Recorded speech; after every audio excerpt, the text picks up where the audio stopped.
El oxígeno es el tercer elemento más común en el universo después del helio y el nitrógeno.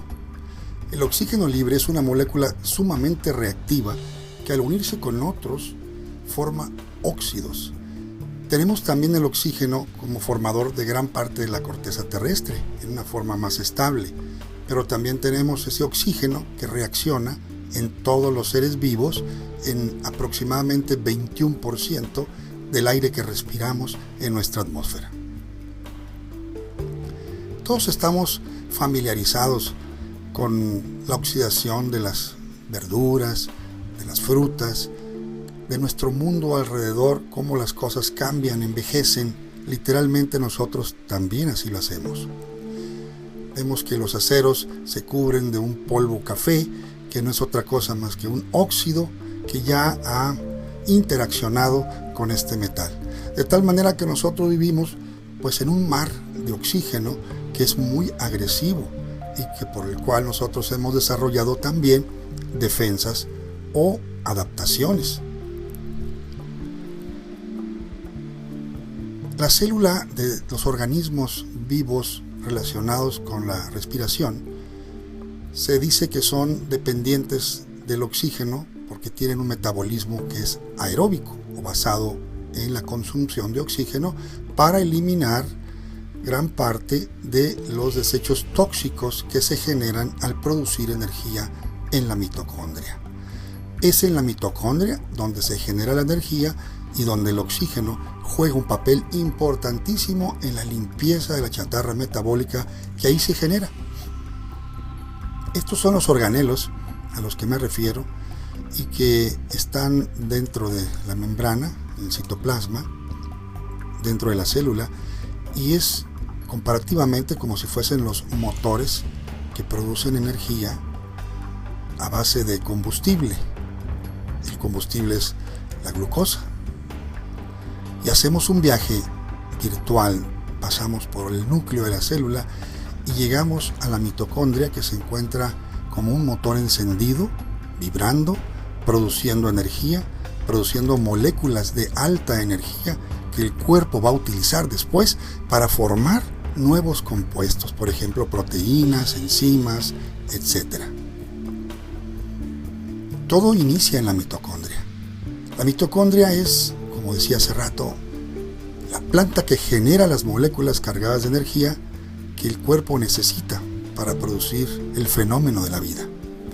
Aquí también se generan moléculas de desecho que hay que eliminar, pues de otra manera dañan el genoma de las células. Y no nomás el de ellas, sino el de otras células vecinas también, en caso de no haber sido neutralizados o eliminados. Cuando la mitocondria produce la energía a partir del proceso de utilización del combustible de la glucosa, que es un azúcar en su forma más simple, como si fuese un motor encendido, también produce humo o basura metabólica. Vean ustedes cómo uno de los electrones estuvo aquí y se adhirió al genoma y empieza el genoma a lastimarse. En ocasiones la célula se autorrepara, pero en ocasiones la célula, como la vemos aquí, muere. Sin embargo, pues el cuerpo ha desarrollado también sus protecciones. La respiración no es un proceso exclusivo de los pulmones. La verdadera respiración se lleva a cabo dentro de la célula misma, exactamente en la mitocondria, la planta productora de energía de cada célula. Aquí el oxígeno se une con los carbonos y los electrones de hidrógeno, formando agua y dióxido de carbono. Todos sabemos que nosotros respiramos el oxígeno y expiramos o exhalamos un dióxido de carbono, que esto es que ha recogido el oxígeno, se ha unido con el carbono y nos ha ayudado a eliminarlo para que no se nos acumule dentro de las células. Entonces, pues diagramáticamente vemos aquí cómo el oxígeno llega en forma de un recolector de basura. Esas moléculas se unen y terminamos formando agua y dióxido de carbono como parte de este metabolismo de la excreción de los productos que han sido ya no utilizados y que no corresponden que se encuentren ahí mismo. vamos a definir lo que es el radical libre, del que hablaremos, ya hemos hablado también en esta plática, como un átomo o molécula, o bien una parte de esta que se encuentre con un electrón que no tiene par, que no tiene a otro como él un balance en una órbita. Si nosotros comparamos al planeta Tierra o el sistema solar, veremos que el núcleo que se encontraría aquí sería el Sol, y orbitando estaría la Tierra y otros planetas. En este caso, esto es una situación meramente comparativa, pero vemos aquí que este átomo se encuentra con un par de electrones bien estable. Si juntamos a otro átomo y los unimos, formaremos una molécula. Si esta molécula se encuentra establemente unida, va a ser muy difícil que reaccione con las otras moléculas alrededor. Pero sin embargo, existen moléculas que no están tan bien unidas unas y otras. Y por otra parte, existen también moléculas o átomos que tienen a sus electrones impares y están buscando completar su número, por lo que esto se le llama una reacción o un radical libre que está buscando reaccionar y recuperar un electrón. Pero ¿qué pasa cuando alguien le quita algo a otra persona? Que esta otra persona se queda sin esa parte, y esta otra persona buscará entonces reaccionar con otra y recuperar lo que perdió. Y entonces, ¿qué sucede? Entonces el radical libre se convierte en aquella molécula que ha perdido ese electrón y buscará a la vez completar sus electrones por medio de robarle a otra molécula ese electrón, y así sucesivamente. Esto es una cadena de formación de especies reactivas de oxígeno. Es decir, se le llama especie reactiva de oxígeno porque básicamente está compuesto por este elemento, pero que tiene características que la hacen reaccionar.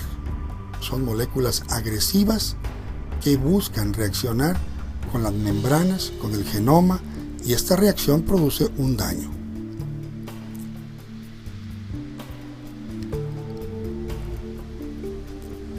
De cuando en cuando, alguno de los electrones impares resultado del proceso de la energía se escapa del sistema de recolección y anda vagabundeando por ahí dañando las células vecinas.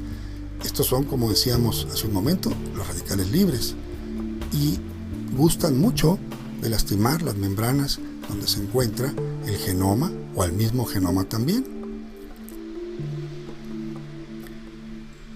En este caso, aquí este electrón que anda vagabundeando es captado por esta molécula de oxígeno, la cual se convierte en una molécula muy reactiva que va a oxidar a otras moléculas.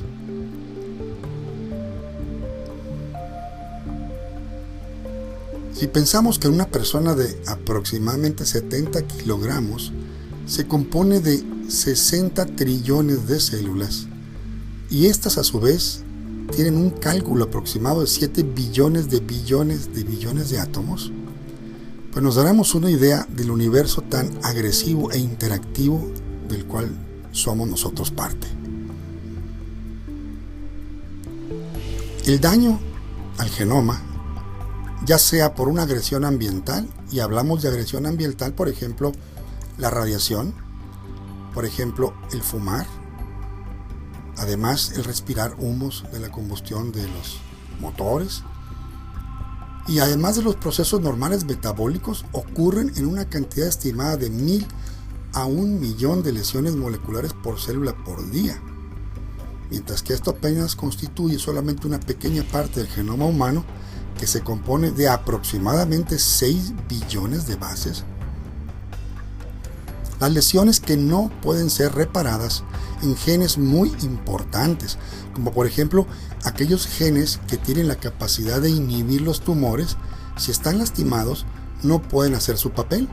Por lo tanto, es muy probable que debido a una lesión de estos genes por medio de los factores ambientales o internos, pues los tumores puedan crecer sin nadie que los detenga.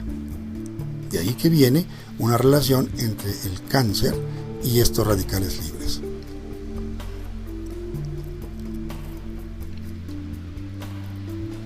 Y este viaje que tenemos aquí, también hacia las células, las vemos literalmente bombardeadas por estos compuestos agresivos.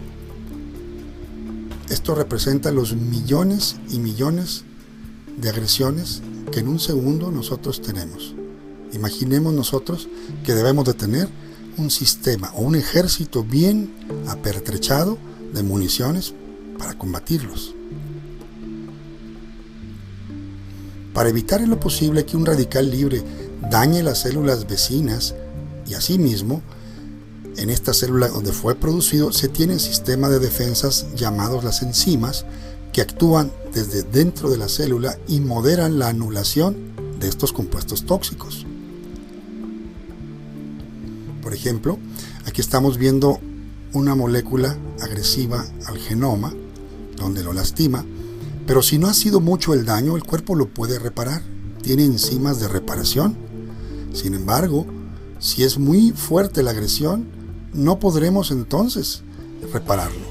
Y por ello está también como parte del sistema de defensa la producción de enzimas como la superoxidismutasa que forman un escudo literalmente.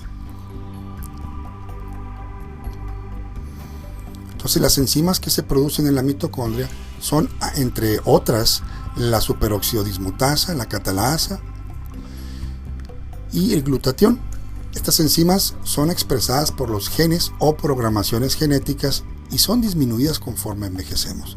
Entonces hemos visto cuando nosotros aplicamos agua oxigenada a una herida, cómo se produce una efervescencia.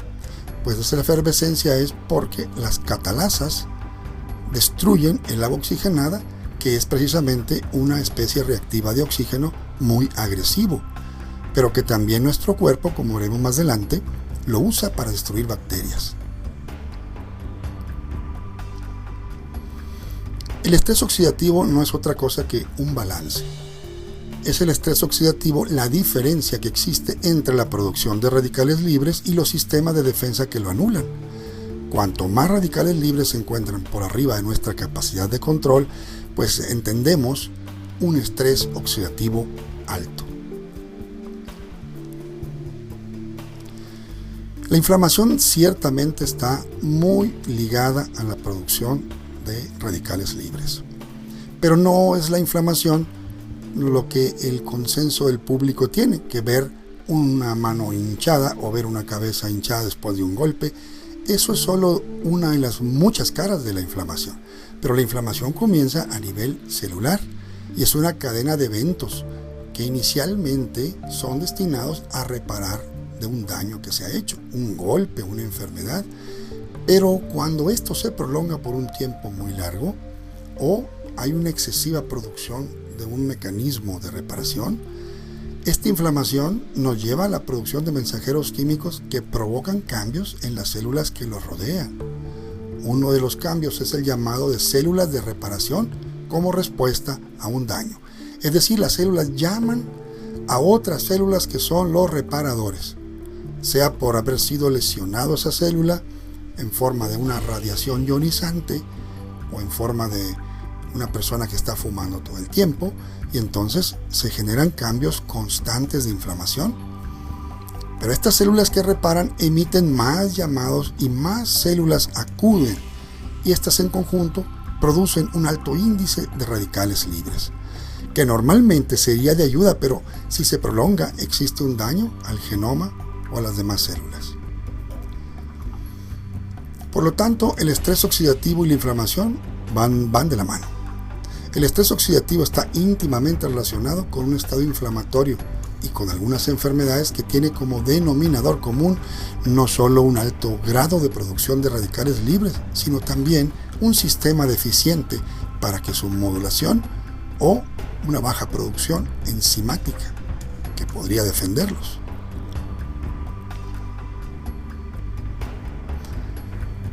Vean ustedes cómo esta célula sufre cambios a nivel molecular y se le denomina también inflamación molecular o inflamación ya desde el origen, que es otra cosa más que cambios, como les decía al principio, orientados a reparar.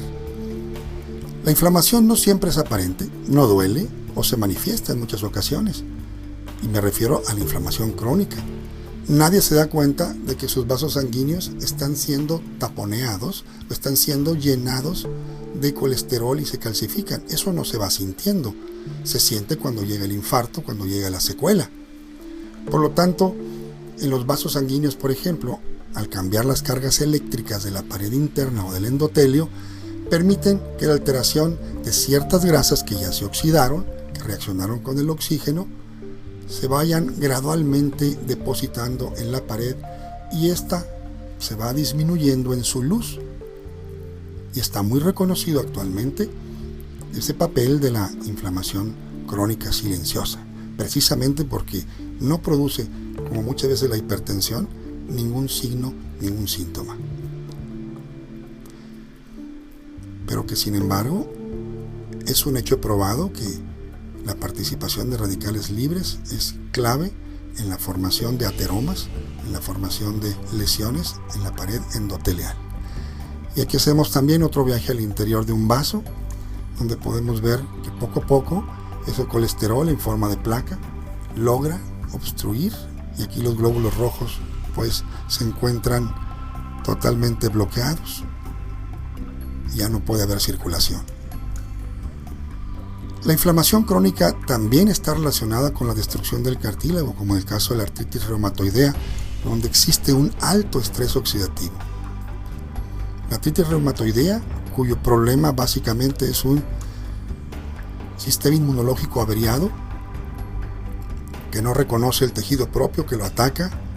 Existe una guerra campal constante a nivel molecular, a nivel celular, y una de las tejidos, o uno de los tejidos atacados es la articulación, por ejemplo, en este caso la rodilla, aunque la artritis reumatoidea ataca en general casi todos los sistemas. Vemos también aquí que el estrés oxidativo está relacionado con enfermedades neurodegenerativas como el Alzheimer, el Parkinson. Hay muchos estudios que los señalan como una relación muy importante.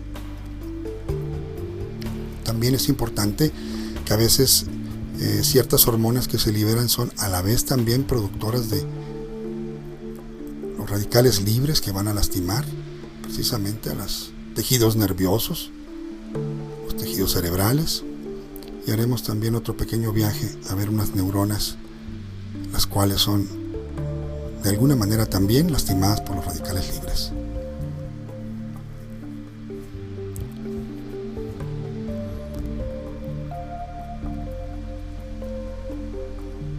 Así pues, tenemos la relación de que los antioxidantes son usados en innumerables industrias como los preservadores de las sustancias. La industria del petróleo, el plástico, los cosméticos, los alimentos y las bebidas, suplementos alimenticios, de farmacéutica, etc. En conjunto, generan una ganancia estimada en 3 billones de dólares al año. Esto según el estudio de mercado de Cerezana en el año 2007. Así pues, donde quiera que volteemos, tenemos las industrias del caucho, tenemos la de los aceites, y todos ellos tratan de preservarse, al igual que nosotros, contra el ambiente corrosivo que produce el oxígeno. Los antioxidantes pues son moléculas que provienen de nuestra dieta, digamos vitaminas, nutrientes naturales encontrados en frutas y verduras, vegetales, son parte de nuestra alimentación ideal, pero pueden ser numéricamente no tan eficaces cuando se trata de combatir números astronómicos de radicales libres. Así, por ejemplo, pues estos a veces flavonoides, algunas vitaminas, carotenos que contienen en las frutas, en especial las de colores muy llamativos, pues tenemos por ejemplo la vitamina C, la vitamina A, la vitamina E, todos estos antioxidantes clásicos que hemos escuchado desde hace muchísimos años. Pero también hay otros antioxidantes que se pueden medir como su capacidad de absorción de radicales de oxígeno. Esto es in vitro, quiere decir que esto lo hacen no en un ser vivo, sino lo hacen midiendo cuántas moléculas de oxígeno puede consumir o ligarse con ellos algunos flavonoides o flavonas del cacao, por ejemplo, que tiene 28.000, o de la mora azul, y se llama ORAC en inglés. Los antioxidantes actúan menos eficazmente tomando en cuenta la cantidad para atrapar estas moléculas, en caso de que los comparemos con las enzimas producidas dentro de la célula, cuyo papel de protección es mucho mayor desde el punto de vista cuantitativo o de cantidad de moléculas anuladas por segundo. Y esto se debe a que tienen molecularmente más zonas de absorción o de reacción. Los radicales libres tienen papel dual, digamos, son buenos, pero y son malos también. Son buenos porque siendo producido por nuestras células defensivas como los macrófagos, que son las pequeñas células que están generalmente en la sangre, nos permiten que al producir especies reactivas de oxígeno dentro de sus cuerpos, estas pequeñas células, puedan combatir virus y bacterias invasivos. También son señales químicas que activan procesos importantes, por lo que no es posible ni deseable eliminarlos completamente. Y aquí vemos cómo nosotros tenemos que defendernos de estos radicales libres y debemos de tener, como decía anteriormente, un buen ejército que esté habituallado de estas enzimas y de una buena nutrición. Las células soldado, como decía hace un rato, arrojan una nube de oxidativos llamados explosión respiratoria. Esta es la explosión respiratoria. Lanzamos un cañón o un disparo literalmente de estos compuestos que oxidan a las bacterias, también a los virus, y estos elementos estas células también desafortunadamente dañan a veces a las células sanas. Por lo tanto, en una situación de reparación puede haber lo que llamaríamos el fuego amigo también. Vamos a concluir sobre el estrés oxidativo, que es una expresión metabólica de eventos a nivel celular donde están involucrados los radicales libres. Las enzimas son mucho más efectivas que los antioxidantes tradicionales. Los sistemas de defensa contra los radicales libres incluyen antioxidantes, vitamínicos, compuestos, polifenoles, enzimas, etc. El estrés oxidativo es la diferencia entre el sistema de defensa y la producción de radicales libres. Un estrés oxidativo alto se relaciona con enfermedades degenerativas, por ejemplo, cardiopatías, artritis reumatoide, Parkinson, Alzheimer, entre muchas otras.